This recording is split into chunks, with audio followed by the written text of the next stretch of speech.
زي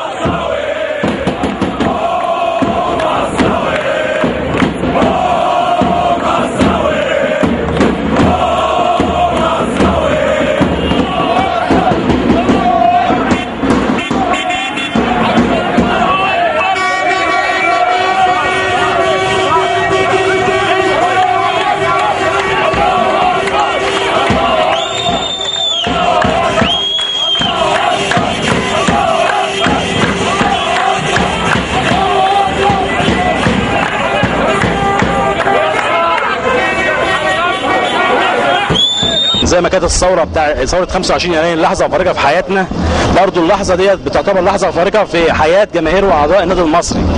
وانا عايز اقول حاجه، اذا كان في حد يقدر يقول ان الاثار مش بتاعه المصريين، يبقى واحد يقول ان الاستاد ده مش بتاع النادي المصري وجماهير النادي المصري، لان ده بالنسبه لنا زي اثار مصر، زي قناه السويس. الناشد الحاكم العسكري سياده المشير ان يجي يشوف الفرحه، في عين كل بورسعيدي، كل بورسعيدي شاف اليافطه متعلقه باسم النادي المصري.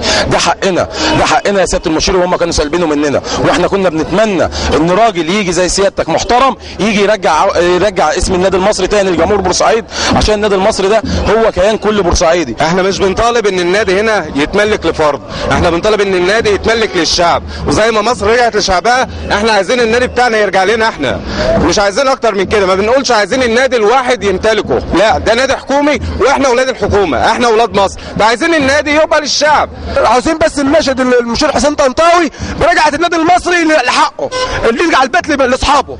احنا مش عاوزين حاجه تاني الا كده بس. انا عايز اقول النادي المصري موجود، بس في جد مجهول في النادي المصري.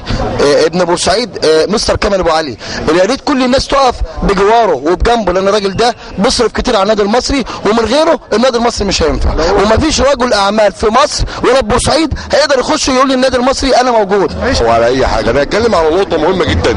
احنا كاعضاء المفروض من حقنا ان احنا نادي اجتماعي، ما يجيش المجلس المحلي يضحك علينا كل شويه، هنديكم مش عارفه ايه، هنديكم الصاله المغطاه، هنديكم مش عارفه كلام من يعني.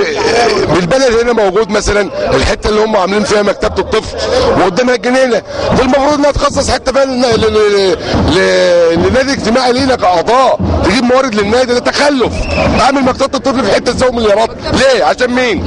عشان ايه؟ النادي المصري من ايام البكباشي جمال عبد الناصر، ومن ايام البكباشي محمد نجيب. النادي المصري ده احنا كان في بورسعيد هنا اجانب، كان كان في 7-8 نوادي في بورسعيد كلهم اجانب، في نادي واحد اسمه سموه النادي المصري عشان كان فيه المصريين، اللي هو النادي ده. فلما اجى البكباشي جمال عبد الناصر ادى للنادي المصري منحه،